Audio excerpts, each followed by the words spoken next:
Welcome back to the Measure What Matters series, video number 5, Balancing Between Chargebacks and Approvals. I'm Gilit, Saporta, Senior Director of Analytics for the product group at Double Verify, and I'm a fraud fighter. And I'm Shoshana Maraney, founder of Longform Labs, and I've been making fraud easy to understand for nearly a decade. I'm also Gilit's co-author of Practical Fraud Prevention, a fraud analytics and data science training book published by O'Reilly in 2022. What is your favorite thing about being a fraud fighter? For me personally, it's the excitement of the chase, just tracking down a particularly cunning fraudster and following the subtle clues, sometimes the not so subtle clues, and all the twists and turns that fraudsters make while they're trying to evade detection. Catching fraud is definitely my number one thrill, but a close second after that is the somewhat unappreciated art of finding the right balance between chargebacks and approval rates. It's got to be the single hardest thing about fighting fraud, and it does keep us sharp. So in this video, we'll share this love for the balancing act and also explain why measurement is so crucial for getting it right and for reporting it properly. And we'll cover so much more. Before we dive into the question of balance, it's important to be confident in the definitions of both chargebacks and approval rates. And the complexities that go into measuring both of those. So if you haven't watched videos 3 and 4 in the series yet, hit pause, go back, take a look at those first, and we'll still be here when you get back.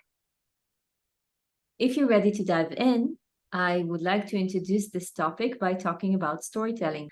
For every transaction, there is a good story and a bad story, a legitimate story and a fraudulent story that can be told.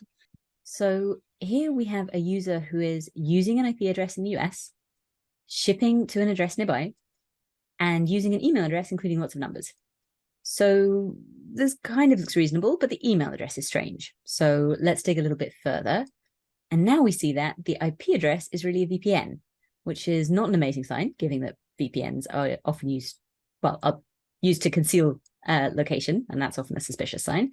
The address is in fact a hotel, which can be used as a safe address for receiving stolen goods more easily. It's mostly public. And this person is ordering 3 very similar items, which is, seems a bit odd. On the other hand, okay, so here we're now kind of leaning towards the fraud story. But on the other hand, proxy piercing suggests that actually the real IP address, the one behind the VPN, is in China. And the use of VPNs is very common in China, making that factor a lot less suspicious than it might be otherwise. The device information, when we dig a bit further, the time, language, and so on, fits China. So that supports that part of the story. The email address, yes, we had numbers, which was a little odd, but actually these numbers are known to be lucky numbers in China. So if you put all those things together, it looks like perhaps we're leaning now towards the legitimate story. We have a legitimate user because these things hold together and make sense. And that email address is in demand. And the items, yes, it's the same thing, but it's the same thing in different colors. So we have 2 stories here now. Do we have a fraudster who's trying to hide, the story we leaned towards in the beginning, or a legitimate Chinese traveler sending items to their hotel to work out which one they want to keep? There's a good story and there's a bad story. Either could be true. So within your system, you want to check if you've seen this user before, or if any factors from the transaction match closely to others you've seen before. You want to check the behavioral data. And if you can find extra pieces of information like social media profiles, those can be very valuable as well. Context is everything. That's such a fun exercise, and I have so many other stories in my head. This storytelling technique, you would be pushed to seeing and finding the places where your system could be failing. You would be able to identify potential loopholes. For example, maybe that type of VPN gets missed by your models too often. And is it true for all VPNs or just the one that is used in this example? Could you be missing granularity when you are treating and blocking VPNs, if you're blocking them? All of that, if you do have a VPN issue, then you have a false positives issue. And this method of storytelling encourages a mindset of constant questioning. It drives a cycle of constant analysis and improvement. So that's balance as it relates to a single transaction. And of course, a multitude of individual transactions is what makes up the foundation of the business. As well, though, there's an extent to which the balancing has to be understood in the context of an entire system. There are decisions your team has to make for the system that need to reflect wider factors about your company, goals, product, industry, and so on. For example, actual risk factors, fraud trends. For example, if you know that ATO against dormant accounts is rampant right now, that's probably something that you want to factor in when you're weighing the balance for transactions for which that might be relevant. Your confidence in your fraud systems and accuracy, because we all know, let's be honest, there are areas where we could improve. They'll be different for every business, but we kind of know where they are. There's your company's risk profile. Are you anywhere near the danger zone for entering Visa's dispute monitoring program? If so, you probably want to be more cautious, weighting towards avoiding chargebacks. On the other hand, if chargebacks are particularly low, maybe you're turning too much good business away. You have the fraudster clients problem that Gilit was just talking about. Business priorities. Is your company focused on growth or increasing usage among existing customers, protecting the bottom line? The fraud team should be adapting its approach to balance accordingly. There's also the business situation. Perhaps you have a new product coming out or you're entering a new market. In that case, and of course in collaboration with the relevant departments, you might want to cautiously balance in favor of approvals for the new market to encourage new users. Or if the new product is high risk, perhaps you need to communicate internally that you're going to be monitoring this closely and you'll do your best to avoid false declines, but you can't take too much risk, and explain why. There's a lot to consider. Beyond that, all of these factors change over time, and your strategy around finding the right balance needs to change to reflect and accommodate that, again, in communication and collaboration with the other relevant departments. Fraud prevention is not a set and forget type of industry. If you change something in the system, you need to track its impact on both chargebacks and approval rates. Try to assess them through the stories. Am I declining more travelers recently?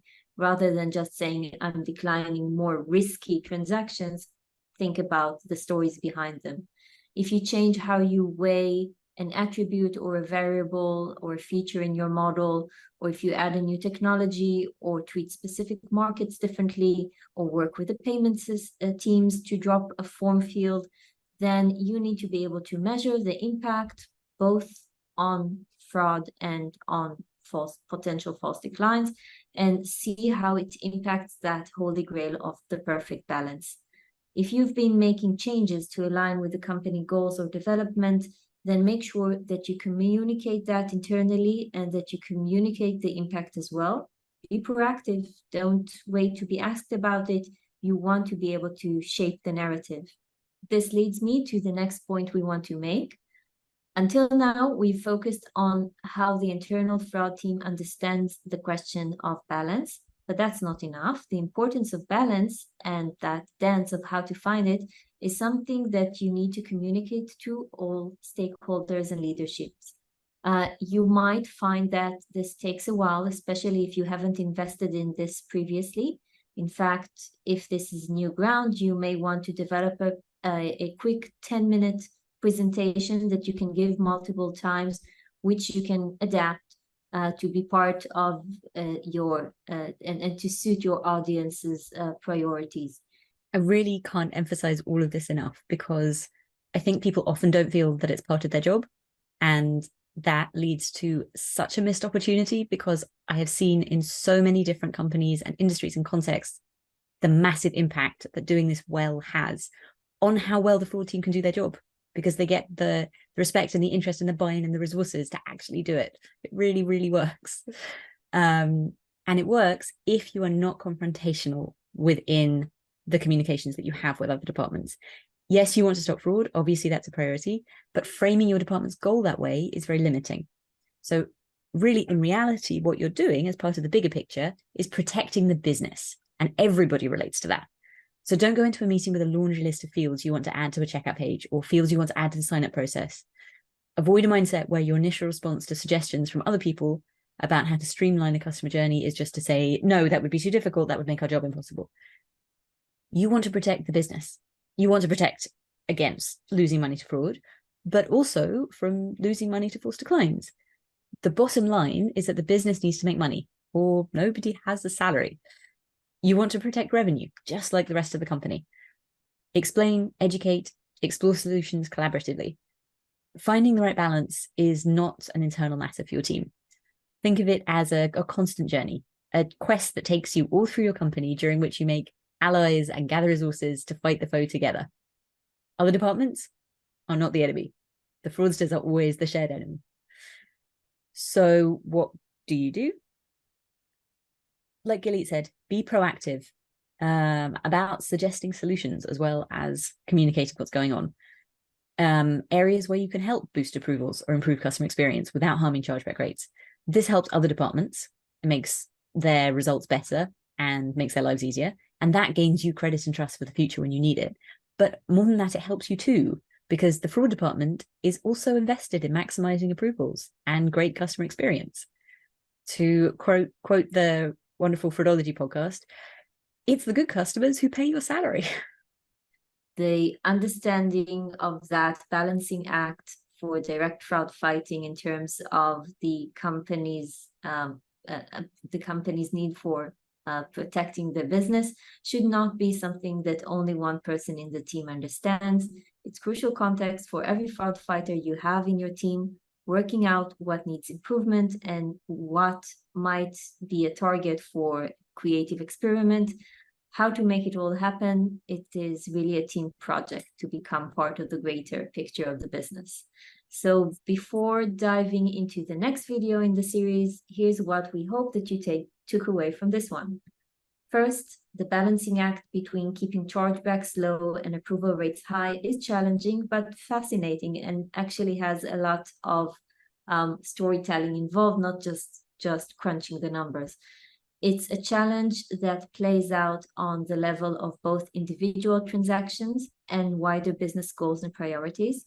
It isn't something that you can see in isolation as a fraud challenge. Your work impacts and should be influenced as well by other departments. Lastly, measuring the impact of your work on the balancing act is crucial in order to show the value of your fraud team to the company as a whole. As we've said before in the series, and we'll definitely say again, measurement and metrics are all about the impact. That's especially true here. Being able to show the impact that your successful balancing act is having on the business is key to providing the value of the fraud team to the company. See you in video 6, additional metrics.